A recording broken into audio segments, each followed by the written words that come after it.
সুপ্রিয় শিক্ষার্থী, আমি আবারও চলে এসেছি তোমাদের সাথে অনলাইনে ক্লাস নেওয়ার জন্য। তোমরা সকলে কেমন আছো? আমি আশা করছি তোমরা সকলে ভালো আছো, সুস্থ আছো, নিরাপদে বাড়িতে অবস্থান করছো এবং স্বাস্থ্যবিধি মেনে চলছো। প্রিয় শিক্ষার্থী, ঢাকা কলেজ কর্তৃক অনলাইন ক্লাসগুলো নিশ্চয়ই তোমরা ভালোভাবে করছো এবং নোট করে রাখছো। তোমাদের যেগুলো পড়ানো হয়েছে পূর্বে সেগুলো কিন্তু সব নোট করে রাখবে, ঠিক আছে? আমি কলেজ খুললে কিন্তু তোমাদের প্রত্যেকের কাছে পড়াগুলো দেখবো তোমরা নোট করেছো কিনা এবং পড়াগুলো কিন্তু ধরবো, ঠিক আছে? তাহলে চলো প্রিয় শিক্ষার্থী, আজকের অনলাইন ক্লাসটি শুরু করা যাক। আমার অনলাইন ক্লাসে তোমাদের সকলকে স্বাগত। আজকের ক্লাসটি পরিচালনা করছি আমি, শ্রাবণী ধর, প্রভাষক ব্যবস্থাপনা বিভাগ, ঢাকা কলেজ, ঢাকা। সুপ্রিয় শিক্ষার্থী, আজকে আমি উচ্চ মাধ্যমিক দ্বাদশ শ্রেণীর উৎপাদন ব্যবস্থাপনা ও বিপণন দ্বিতীয় পত্র অধ্যায় নবম ব্যক্তিক বিক্রয় ও বিক্রয়িকতার উপর ক্লাস নিব। তোমাদের সাথে আজকে আমার পঞ্চম ক্লাস। সুপ্রিয় শিক্ষার্থী, দেখো তো তোমরা স্ক্রিনে একটি ছবি দেখতে পাচ্ছ? আচ্ছা, এই ছবির মাধ্যমে তোমরা কি বুঝতে পারছো বলো তো? অনেকগুলো ক্রেতা, তাই না? আর এদিকে কিছু বিক্রেতা আছে এবং ক্রেতা বিক্রেতাকে হয়তোবা কোনো প্রশ্ন করেছে এবং বিক্রেতা কিছু কিন্তু বোঝানোর চেষ্টা করছে, তাই না? আমরা এটা বুঝতে পাচ্ছি। আচ্ছা, আরেকটি ছবিতে তোমরা দেখতে পাচ্ছ, কি দেখতে পাচ্ছ? এখানেও দেখা যাচ্ছে যে বিক্রেতা ক্রেতাকে কি করেছে, যে কোনো পণ্য সম্পর্কে ধারণা দিচ্ছে বা সেটি সম্পর্কে কিছু বোঝানোর চেষ্টা করছে, তাই না? তাহলে আমরা আজকে কি পড়তে যাচ্ছি বুঝতে পারছো তোমরা? হ্যাঁ, আজকে আমরা ব্যক্তিক বিক্রয় ও বিক্রয়িকতা সম্পর্কে জানবো, ঠিক আছে? আজকের ক্লাসটা হচ্ছে ব্যক্তিক বিক্রয় ও বিক্রয়িকতা। তাহলে প্রিয় শিক্ষার্থী, এ পাঠ শেষে শিক্ষার্থীরা কি কি শিখবে আমরা একটু দেখে নিই। এই পাঠ শেষে শিক্ষার্থীরা ব্যক্তিক বিক্রয়ের ধারণা ব্যাখ্যা করতে পারবে, ব্যক্তিক বিক্রয়ের প্রয়োজনীয়তা ব্যাখ্যা করতে পারবে, বিক্রয়িকতার ধারণা ব্যাখ্যা করতে পারবে এবং বিক্রয়িকতার প্রয়োজনীয়তা ব্যাখ্যা করতে পারবে, ঠিক আছে? তাহলে প্রিয় শিক্ষার্থী, চলো আমরা দেখে নিই যে ব্যক্তিক বিক্রয়টা কি। ব্যক্তিক বিক্রয় হচ্ছে একটি প্রক্রিয়া, ঠিক আছে?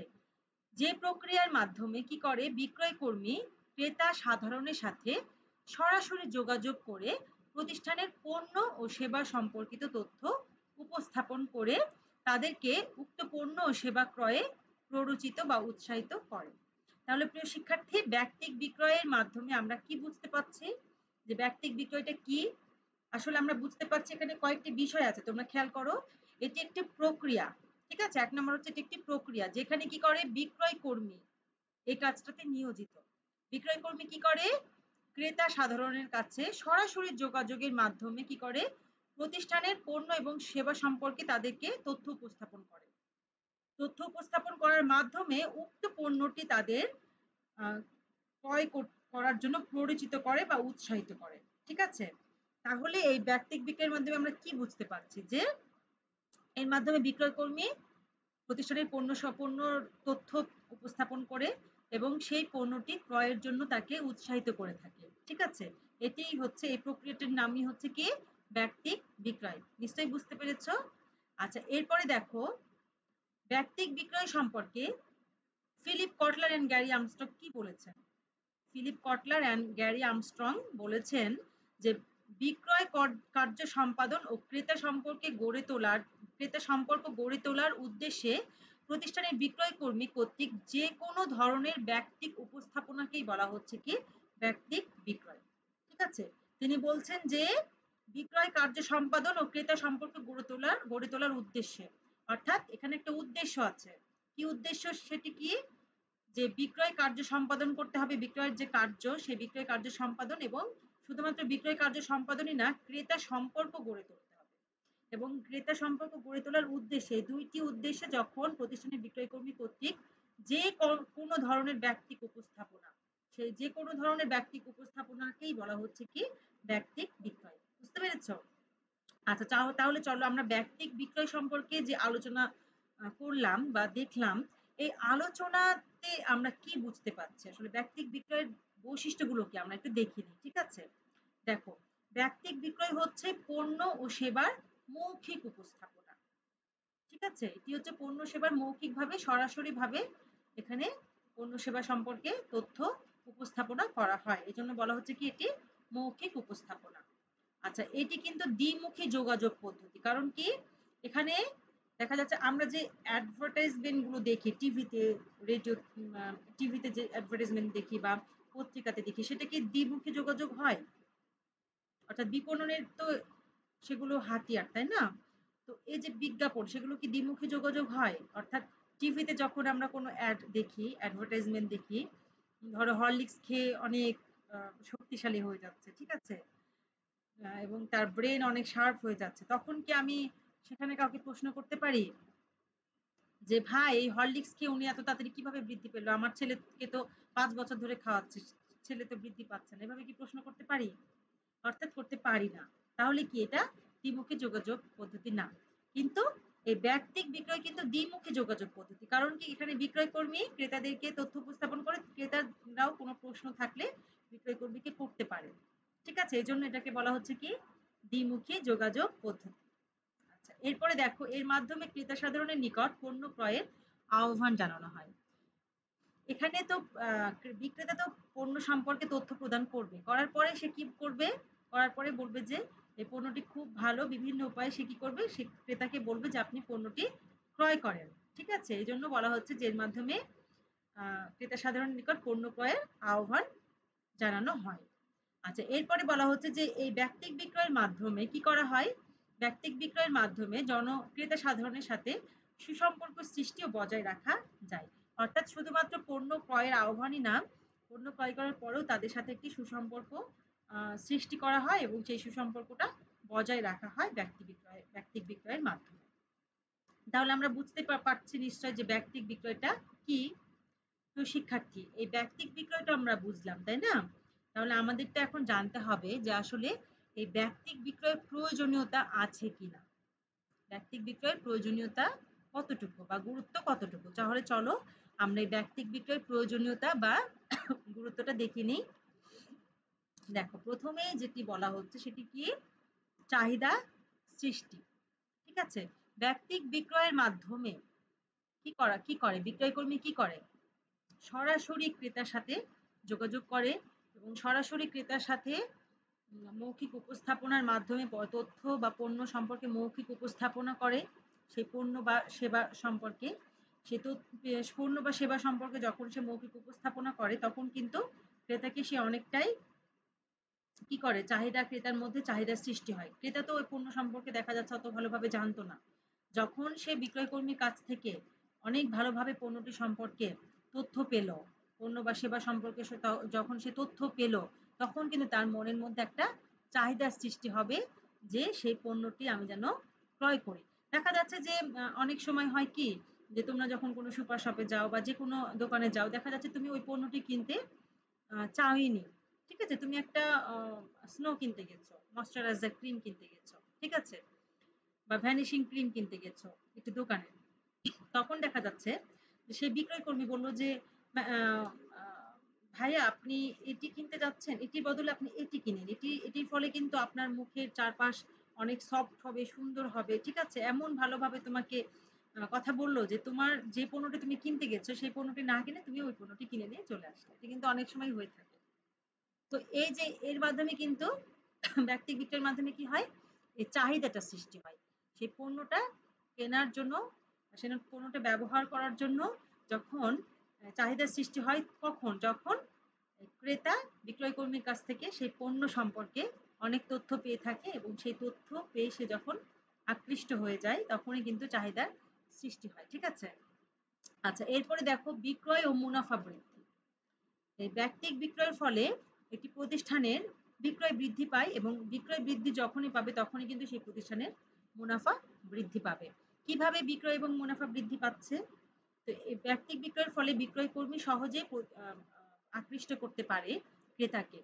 ঠিক আছে? তার মোহনীয় ব্যক্তিত্বের দ্বারা, তার কথাবার্তা, চালচলন, ভাবভঙ্গির দ্বারা ক্রেতাকে আকৃষ্ট করে এবং সেই পণ্য কেনার জন্য ক্রেতাকে আহ্বান করে থাকে। ক্রেতা তখন এই বিক্রেতার জন্য কি করে থাকে, সেই পণ্যটি ক্রয় করে থাকে এবং এর ফলে দেখা যাচ্ছে যে প্রতিষ্ঠানের বিক্রয় বৃদ্ধি পাচ্ছে এবং প্রতিষ্ঠানের আমরা জানি যে যত বেশি বিক্রয় বৃদ্ধি পাবে প্রতিষ্ঠান কিন্তু তত বেশি মুনাফার মুখ দেখতে পারবে, তাই না? তাহলে ব্যক্তিক বিক্রয়ের ফলে কি হচ্ছে, যে প্রতিষ্ঠানের বিক্রয় ও মুনাফা বৃদ্ধি পাচ্ছে। আচ্ছা, এরপরে দেখো নতুন পণ্য প্রবর্তন। নতুন পণ্য প্রবর্তনের ক্ষেত্রে ব্যক্তিক বিক্রয়ের কি প্রয়োজনীয়তা আছে? আমরা জানি যখন বাজারে কোনো নতুন পণ্য আসে সেই পণ্যটি সম্পর্কে কিন্তু জনগণ বা ক্রেতারা কিন্তু জানতেই পারে না যে পণ্যটি বাজারে এসেছে। তো অনেক সময় অনেকেই তো অনেক অ্যাডভার্টাইজমেন্ট চোখে পড়ে না বা দেখলেও তারা সেই পণ্যটি ক্রয় করতে বা সেই পণ্যটি সম্পর্কে জানার জন্য তারা কিন্তু অতটা আগ্রহী হয়ে ওঠে না। কিন্তু ব্যক্তিক বিক্রয়ের ফলে কি হয়, নতুন পণ্য বাজারে আসলে যখন বিক্রেতা তার গুণাবলী তার অনেক ক্রেতাই আছে যে বিক্রেতার উপরে আস্থা রেখে অনেক পণ্য ক্রয় করে, ঠিক আছে, বিশ্বাস রেখে।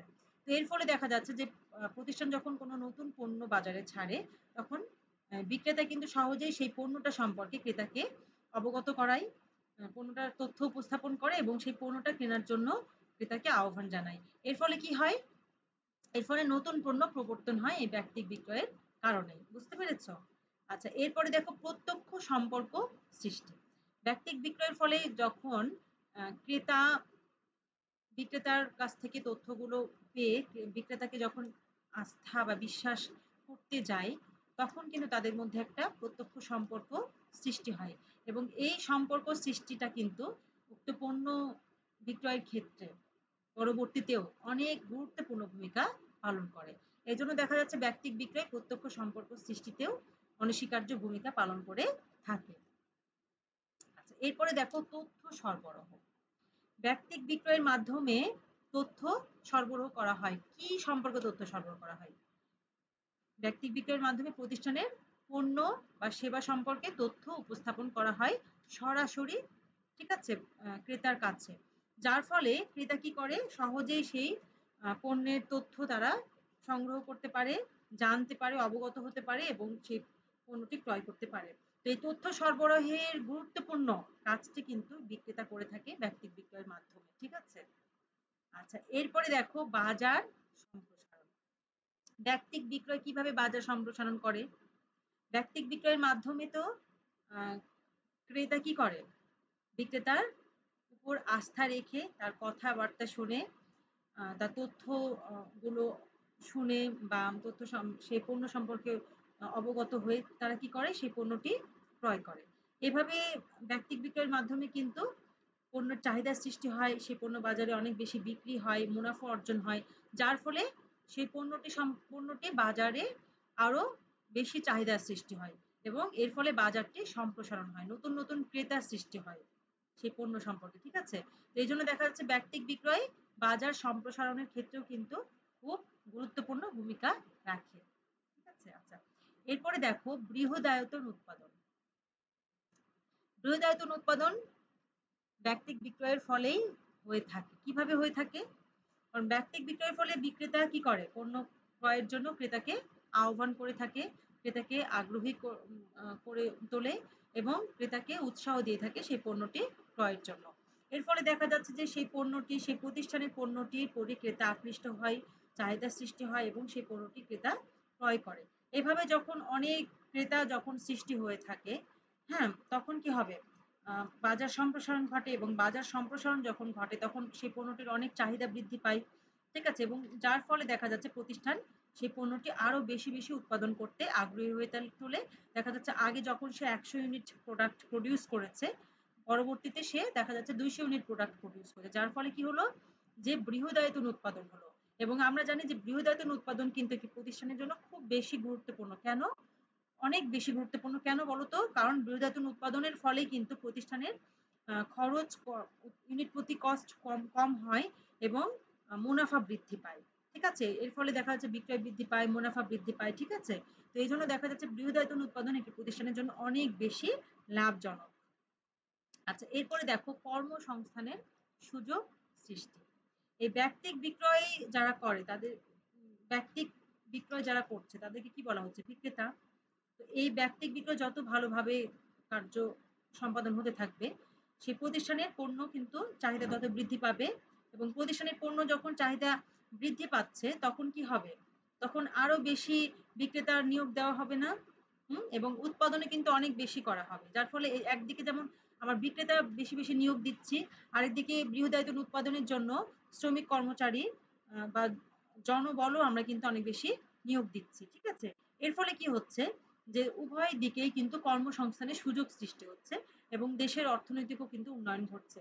তো এই কর্মসংস্থানের সুযোগ সৃষ্টির কিন্তু ব্যক্তিক বিক্রয়ের আরেকটি গুরুত্বপূর্ণ আ প্রয়োজনীয়তা। এই কর্মসংস্থান সুযোগ সৃষ্টির ক্ষেত্রে ব্যক্তি বিক্রয় অনেক গুরুত্বপূর্ণ ভূমিকা পালন করে থাকে। ঠিক আছে?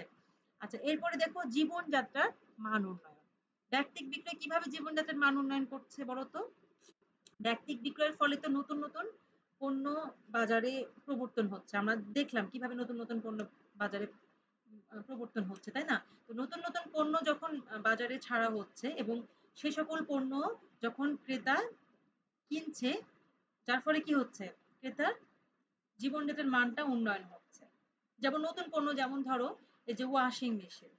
এটা একটি নতুন পণ্য যদিও বাজারে অনেক আগে এসেছে কিন্তু সবাই তো সেই পণ্যটি কিনতে আগ্রহী না। কিন্তু এরকম ওয়াশিং মেশিন বা হচ্ছে বিভিন্ন আ এই ব্লেন্ডার মেশিন এগুলো কিন্তু বাজারে যখন আসে তখন কি হলো? এগুলো যখন ক্রেতা বিক্রেতার কাছ থেকে এগুলো সম্পর্কে তথ্য নিয়ে যখন সে কিনতে আগ্রহী হচ্ছে এবং সে যখন বাড়িতে নিয়ে যাচ্ছে তখন তার আর কষ্ট করে কাপড় কাচতে হচ্ছে না। ওয়াশিং মেশিনে দিলেই কাপড় কাচা হয়ে যাচ্ছে। আবার দেখা যাচ্ছে যে কষ্ট করে বাটনা বাটতে হচ্ছে না। জুস চিপে, চিপে জুস করতে হচ্ছে না। সে সহজেই কি করছে? যে ব্লেন্ডারের মাধ্যমে জুস করতে পারছে, তারপরে মসলা বাটতে পারছে। ঠিক আছে? তো এর ফলে কি হলো? সেই পণ্যগুলোর ফলে জীবনযাত্রার মান বৃদ্ধি পাচ্ছে না? তাহলে কি ব্যক্তিক বিক্রয়ের ফলে যেমন চাহিদা সৃষ্টি হয়, নতুন পণ্য বাজারে আরো বেশি, বেশি আসে। সেই নতুন পণ্যগুলো ক্রয় করার ফলেও কিন্তু আ ক্রেতার জীবনযাত্রার মানও বৃদ্ধি পাচ্ছে। তো একেই বলছি যে ব্যক্তিক বিক্রয়ের মাধ্যমে জীবনযাত্রার মানটাও অনেক উন্নয়ন হয়, বৃদ্ধি পায়। ঠিক আছে? এরপরে দেখো সুনাম বৃদ্ধি।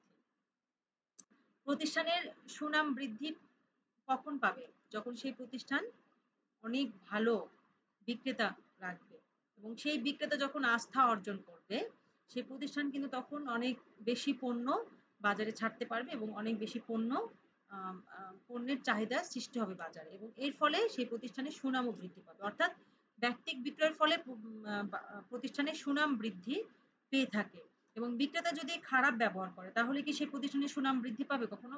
মানুষ তো বলবে যে, "ইস! ওর মানে অমুক একটি পণ্য ক্রয় করলাম।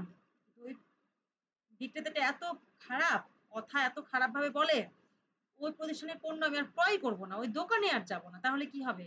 ওই প্রতিষ্ঠানের সুনাম কি বৃদ্ধি পাবে? পাবে না। কিন্তু সেই বিক্রেতা যদি খারাপ ব্যবহার আচরণ না করে খুব ভালোভাবে তার সাথে আচরণ করে, অনেক সময় দেখা যাচ্ছে যে অনেক ভুলভাল কথা ক্রেতা বলেই ফেলতে পারে। যেটার দাম ৳১,০০০ সেটি ৳১০০ ও বলতে পারে। কিন্তু উত্তেজিত হওয়া যাবে না। তাই না? এর ফলে দেখা যাচ্ছে ব্যক্তিক বিক্রয়ের ফলে যদি ভালো বিক্রেতা আ ভালো আচরণ করে এবং ভালোভাবে যদি এই ব্যক্তিক বিক্রয়ের কাজটি করা হয়ে থাকে, তাহলে কিন্তু অবশ্যই প্রতিষ্ঠানের সুনাম বৃদ্ধি পায়। তাহলে প্রিয় শিক্ষার্থী আমরা বুঝতে পারলাম যে ব্যক্তিক বিক্রয়ের প্রয়োজনীয়তা কি, কি? ঠিক আছে? তাহলে চলো আমরা এখন যে জিনিসটা শিখবো সেটা হচ্ছে বিক্রয়িকতা। এই বিক্রয়িকতাটা কি? বিক্রয়িকতা এবং ব্যক্তিক বিক্রয় কিন্তু একদম ওতপ্রোতভাবে জড়িত। ঠিক আছে? তো বিক্রয়িকতাটা কি আমরা একটু দেখে নিই। বিক্রয় কর্মী যে সকল কলাকৌশল ব্যবহার করে বর্তমান ও সম্ভাব্য ক্রেতাকে পণ্য ও সেবা ক্রয়ে প্ররোচিত করে ওই সকল কলাকৌশলকে বিক্রয়িকতা বলে। তাহলে প্রিয় শিক্ষার্থী আমরা একটু আগে দেখলাম যে ব্যক্তিক বিক্রয় হচ্ছে কি? এমন একটি প্রক্রিয়া যে প্রক্রিয়ার মাধ্যমে ক্রেতার কাছে পণ্য বা সেবা সম্পর্কে তথ্য উপস্থাপন করার মাধ্যমে ক্রেতাকে সেই পণ্য ক্রয়ের জন্য আহ্বান করা হয়। সেটিকেই বলা হচ্ছে কি ব্যক্তিক বিক্রয়। আর বিক্রয়িকতাটা কি? বিক্রয়িকতা হচ্ছে যে সকল কলা কৌশল ব্যবহার করে ক্রেতাকে প্ররোচিত করা হয়। আগ্রহ ক্রেতার মনে আগ্রহ সৃষ্টি করা হয়। হ্যাঁ? সে মানে এই পণ্যটা ক্রয়ের জন্য। সেই সকল কলা কৌশলকেই বলা হচ্ছে বিক্রয়িকতা। বুঝতে পেরেছো? কলা কৌশল মনে রাখবা। হ্যাঁ? তাহলে বিক্রয়িকতাটা মনে থাকবে। ঠিক আছে? আচ্ছা এখন আমরা যেটি দেখব সেটি হচ্ছে একটু লেখকের সংজ্ঞা। আমরা দেখি হ্যারোল্ড এম মাইক এর মতে বিক্রয়কতা কি?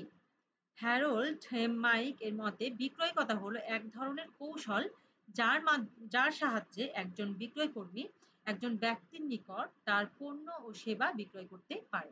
অর্থাৎ এখানেও কিন্তু এই কৌশলটার কথাই বলা হচ্ছে যে বিক্রয়কতা হচ্ছে এক ধরনের কৌশল যার মাধ্যমে বিক্রয়কর্মী কি করে একজন ব্যক্তির নিকট পণ্য বা সেবা বিক্রয় করতে পারে।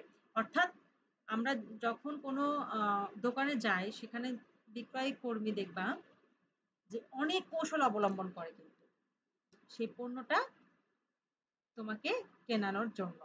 দেখা যাচ্ছে যে তোমার তুমি অনেক রোদে পুড়েছো, ঠিক আছে? তোমার মুখে ছোপ ছোপ দাগ হয়ে গেছে। হ্যাঁ, তুমি এখন বাজারে গেছো, তোমাকে বলবে যে স্যার এখানে এই পণ্যটি দেখেন, এই পণ্যটি আপনি ক্রয় করেন, একটি ক্রিম, এটি ব্যবহার করলে যে আপনার যে মুখে ছোপ ছোপ দাগ হয়ে গেছে এগুলো কিন্তু আর থাকবে না, আপনার মুখটা খুব সুন্দর ফর্সা, খুব সুন্দর আকর্ষণীয় হয়ে উঠবে। তো যার ফলে দেখা যায় যে তোমার মনের মধ্যে একটা আম, হীনমন্যতা কাজ করতো যে তোমার মনের মধ্যে যে ছোপ ছোপ দাগ, মানুষ তোমাকে বলে এই তোর মুখের অবস্থা কি হয়েছে রে।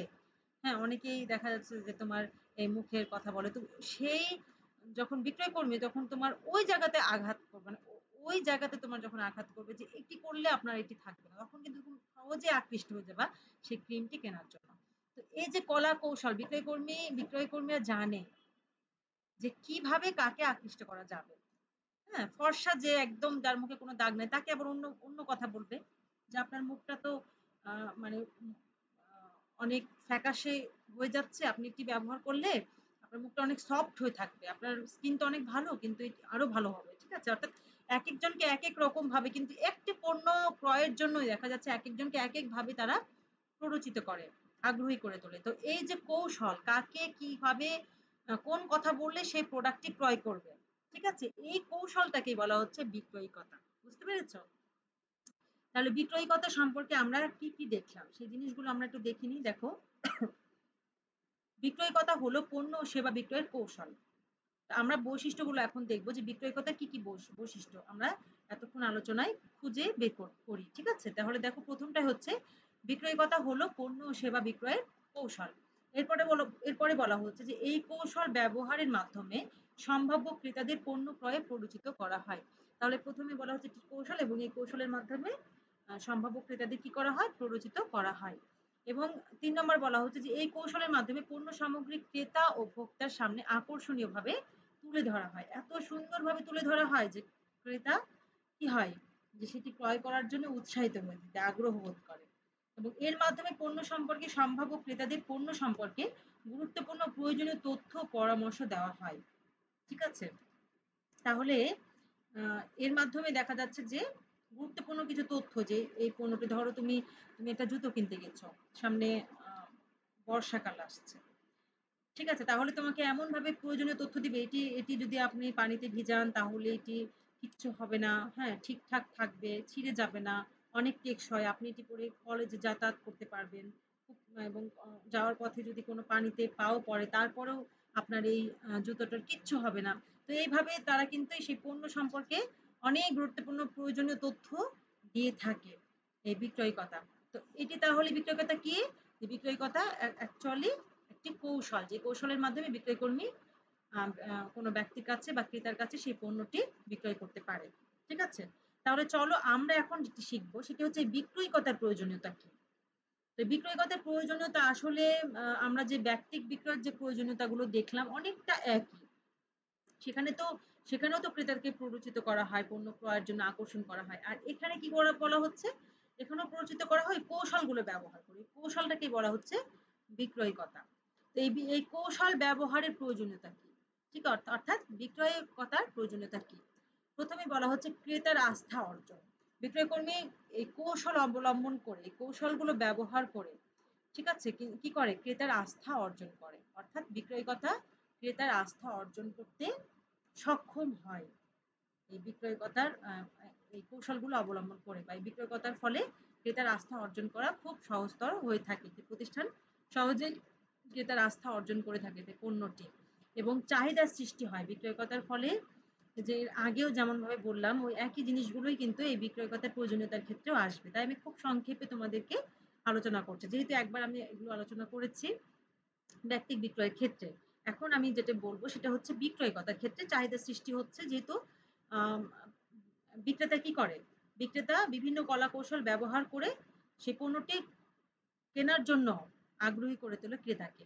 যার ফলে সেই পণ্যের উপরে একটি চাহিদার সৃষ্টি হয় ক্রেতার এবং এই চাহিদা সৃষ্টির ফলেই কিন্তু প্রতিষ্ঠানের বিক্রয় বৃদ্ধি পায়, তাই না? এরপরে এবং বাজার সম্প্রসারণ। ৩ নম্বর বলা হচ্ছে বাজার সম্প্রসারণ। যখন চাহিদার সৃষ্টি হবে এবং ক্রেতা সেই পণ্যটি ক্রয় করতে আগ্রহী হবে এবং ক্রেতা এর জন্য দেখা যাচ্ছে কি হবে যে বিক্রয়ের পরিমাণ বৃদ্ধি পাবে তখনই কিন্তু বাজার সম্প্রসারণ ঘটবে। অর্থাৎ সেই বাজারে সেই পণ্যের চাহিদা অনেক বেড়ে যাবে এবং নতুন ক্রেতা সৃষ্টি করবে। অর্থাৎ বিক্রয়কতা বাজার সম্প্রসারণে ইতিবাচক ভূমিকা রাখে। এরপরে দেখো বিক্রয়কতা ব্যক্তিগত সম্পর্ক উন্নয়ন করে থাকে। বিভিন্ন কলা কৌশল ব্যবহার করে কি করে যে ক্রেতার সাথে ব্যক্তিগত সম্পর্ক উন্নয়ন করে। যার ফলে দেখা যাচ্ছে যে ক্রেতা উক্ত বিক্রেতার কাছে বারবার আসে, বারবার পণ্য ক্রয় করে। ঠিক আছে? এরপরে দেখা যাচ্ছে তথ্য সরবরাহ। বিক্রয়কতা ফলে আ ক্রেতা বিক্রয়কতার মাধ্যমে ক্রেতার নিকট প্রতিষ্ঠানের পণ্য এবং সেবা সম্পর্কে তথ্য সরবরাহ করা হয়। এরপরে দেখো সফল বিক্রয়। বিক্রয়কতার ফলে কিন্তু সফল বিক্রয় হয়ে থাকে। অর্থাৎ মানে ক্রেতা সন্তুষ্টি নিয়ে সেই পণ্যটি ক্রয় করে থাকে। ঠিক আছে? এর ফলে দেখা যাচ্ছে যে সফল বিক্রয় হয়। আচ্ছা, এরপরে বলা হচ্ছে সুনাম বৃদ্ধি। বিক্রয়কতার ফলে কি হয়? প্রতিষ্ঠানের সুনাম বৃদ্ধি পায়। যেহেতু আস্থা অর্জন হয় বিক্রয়কতার ফলে সম্পর্ক আ ভালো হয়, ক্রেতার আস্থা অর্জন হয় এবং ব্যক্তিগত সম্পর্ক উন্নয়ন হয় এবং সেই পণ্যটি সম্পর্কে ক্রেতা ভালোভাবে জানে এবং পণ্যটি ব্যবহার করে সন্তুষ্টি অর্জন করে এবং বিক্রেতার ব্যবহারেও সন্তুষ্টি অর্জন করে যার ফলে প্রতিষ্ঠানের সুনাম বৃদ্ধি হয়। এরপরে দেখো প্রতিযোগিতা মোকাবেলা। প্রতিযোগিতা মোকাবেলার ক্ষেত্রে কিন্তু বিভিন্ন কলাকৌশল ব্যবহার করাটা অপরিসীম এবং বিক্রয়কতার ফলে বিভিন্ন কলাকৌশলের মাধ্যমে প্রতিযোগিতা মোকাবেলা করাও সম্ভব হয়। ঠিক আছে? এরপরে দেখো ব্যক্তিগত আয় বৃদ্ধি। বিক্রয়কতার ফলে দেখা যাচ্ছে যে ব্যক্তিগত আয় বৃদ্ধিও পায়। কিভাবে? বিক্রয়কতার ফলে পণ্য বাজারে বেশি বিক্রি হচ্ছে এবং বাজার সম্প্রসারণ ঘটছে এবং বাজার যত সম্প্রসারণ ঘটবে, পণ্য যত বিক্রি হবে, ব্যবস্থাপনা কিন্তু তত বেশি খুশি হবে এবং বিক্রেতাদেরকে তত বেশি ইনসেনটিভ প্রদান করবে, কমিশন প্রদান করবে, বিভিন্ন সুযোগ সুবিধা প্রদান করবে, বেতন বাড়িয়ে দিবে। যার ফলে তাদের ব্যক্তিগত আয়ও বৃদ্ধি পায়। এরপরে দেখো জীবনযাত্রার মান উন্নয়ন। বিক্রয়কতার ফলে নতুন পণ্য যেমন বাজারে আসছে এবং সেই পণ্যটির চাহিদার সৃষ্টি হচ্ছে। ক্রেতা সাধারণ সেই পণ্যটি ক্রয় করে বাড়িতে নিয়ে যাচ্ছে। যার ফলে হচ্ছে কি নতুন পণ্য আ ভোগ করার ফলে জনগণের জীবনযাত্রার মান উন্নয়ন ঘটছে। যেটি আমি আগেও বলেছিলাম ব্যক্তিক বিক্রয়ের ক্ষেত্রে। তো এই হচ্ছে বিক্রয়কতার প্রয়োজনীয়তা। আশা করি তোমরা বুঝতে পেরেছ যে ব্যক্তিক বিক্রয় এবং বিক্রয়কতা কি এবং ব্যক্তিক বিক্রয় ও বিক্রয়কতার প্রয়োজনীয়তাগুলো কি কি। তাহলে চলো, যদি তোমরা বুঝতে পারো একটি সৃজনশীল প্রশ্ন তোমাদের জন্য বাড়ির কাজ দিচ্ছি। যদি তোমরা ক্লাসটি খুব ভালো করে করো তাহলে অবশ্যই এই প্রশ্নটি তোমরা উত্তর দিতে পারবে। তাহলে চলো একটু সৃজনশীল প্রশ্নটা দেখে নিই কি বলা হচ্ছে। বলা হচ্ছে শান্তিকুঞ্জ ঢাকার একটি নামকরা হাউজিং কোম্পানি। কোম্পানিটি ঢাকার বিভিন্ন মনোরম লোকেশনে ফ্ল্যাট নির্মাণ করে বিক্রয় করে। এজন্য কোম্পানিটি অভিজ্ঞ ও চৌকস বিক্রয় কর্মী নিয়োগ দেওয়া হয়। বিক্রয় কর্মীরা গ্রাহকদের সামনে ফ্ল্যাটের নির্মাণ শৈলী, নির্মাণ উপকরণ, বিক্রয়ের শর্ত ইত্যাদি বিষয় অত্যন্ত সুন্দরভাবে উপস্থাপন করে। প্রয়োজনীয় তথ্য অবহিত হয়ে গ্রাহকরা নির্মাণাধীন ফ্ল্যাট পরিদর্শন করে বিক্রয় কর্মীদের কথা ও কাজের মধ্যে মিল দেখতে পায় এবং ফ্ল্যাট বুকিং দেয়। এতে কোম্পানিটি সহজে তার কাঙ্ক্ষিত বিক্রয় লক্ষ্য অর্জনে সক্ষম হয়। প্রিয় শিক্ষার্থী, আমার পূর্বের ক্লাসগুলো তোমরা যদি করে থাকো তাহলে উত্তরগুলো অবশ্যই পারবে। যে জ্ঞানমূলক যে প্রশ্নটি দেখো ব্যক্তিক বিক্রয় কি, অবশ্যই পারবে। বিক্রয়কতা শিক্ষালব্ধ ব্যাখ্যা করো, এটি তোমার একটি অনুধাবনমূলক প্রশ্ন। ঠিক আছে? বানিয়ে লিখবে যে বিক্রয়কতা শিক্ষালব্ধ কিনা। আর গ নম্বর বলা হচ্ছে উদ্দীপকে উল্লেখিত প্রতিষ্ঠানটি প্রমোশনের যে কৌশলটি ব্যবহার করে তা ব্যাখ্যা করো। তাহলে উদ্দীপকের উল্লেখিত প্রতিষ্ঠানটি প্রমোশনের কোন কৌশল ব্যবহার করে? বলো, প্রমোশনের কোন কৌশল ব্যবহার করে? এই যে এজন্য কোম্পানিটি অভিজ্ঞ চৌকস বিক্রয় কর্মী নিয়োগ দেয়। বিক্রয় কর্মীরা গ্রাহকদের সামনে ফ্ল্যাটের নির্মাণ শৈলী, নির্মাণ উপকরণ, বিক্রয় শর্ত ইত্যাদি বিষয় অত্যন্ত সুন্দরভাবে উপস্থাপন করে। এই জিনিসগুলো এখানে বলা হচ্ছে। তাহলে এখানে প্রমোশনের কোন কৌশলটি ব্যবহার করা হচ্ছে বলো তো? কোন কৌশলটি? হ্যাঁ, নিশ্চয়ই তুমি পারবে। এটি বাড়ির কাজ। এজন্য সরাসরি আমি বলছি না। আজকের ক্লাসটা যেহেতু এটার উপরেই নেওয়া হয়েছে, হ্যাঁ? তো অবশ্যই পারবে এবং উত্তরটি কিন্তু নোট করে লিখে রাখবে এবং কমেন্টে ছবি তুলে দিবে। ঠিক আছে? এরপরে দেখো ঘ নম্বর বলা হচ্ছে উদ্দীপকের প্রতিষ্ঠানটির বিক্রয় লক্ষ্য অর্জনের মূল কারণ হলো বিক্রয় কর্মীদের গৃহীত প্রচেষ্টা। তুমি কি এই বিষয়ে একমত? যুক্তি দাও। তাহলে এখানে তুমি যদি একমত হও বলবা একমত। ঠিক আছে? এবং এই যুক্তি দিবা কি জন্য তুমি একমত। এবং এটি কিন্তু তোমার যে বিক্রয়িকতা বা ব্যক্তিক বিক্রয়ের যে গুরুত্বগুলো আমি তোমাদের পড়ালাম, প্রয়োজনীয়তা পড়ালাম, সেই আলোকে কিন্তু তোমাদের এই প্রশ্নটা উত্তর দিতে হবে। ঠিক আছে? লিখতে হবে। তাহলে আশা করি এই প্রশ্নগুলো তোমরা পারবা এবং খাতাতে সুন্দর করে নিজের ভাষাতে লিখবা এবং ছবি তুলে ক্লাসের নিচে দিয়ে দিবা। শুধু তাই নয়, আমি কিন্তু যখন কলেজ খুলে যাবে আমি কিন্তু প্রত্যেকের কাছে খাতা চেক করব যে কারা, কারা ক্লাসগুলো করেছো, ভালোভাবে পড়েছো, নোট করেছো। ঠিক আছে? তাহলে প্রিয় শিক্ষার্থী, আজকের ক্লাসটা নিশ্চয়ই তোমরা মনোযোগ সহকারে করেছো, আশা করছি নোট করেছো। হ্যাঁ, তো আজকের মতো এই পর্যন্তই। তোমাদের আমি সর্বাঙ্গীন মঙ্গল কামনা করি। তোমরা সুস্থ থাকো, স্বাস্থ্যবিধি মেনে বাড়িতে অবস্থান করো, পরিবারের সাথে থাকো। আমরা তোমাদের জন্য অনলাইন ক্লাস প্রতিনিয়ত নিয়ে যাচ্ছি। ঠিক আছে? তোমাদের কোনো সমস্যা থাকলে তোমরা অবশ্যই কমেন্টে জানিয়ে দিবা কোন বিষয়ের উপরে তোমরা আরো ক্লাস চাচ্ছ। যেহেতু আমরা একদম এই উৎপাদন ব্যবস্থাপনার লাস্টের দিকে চলে এসেছি।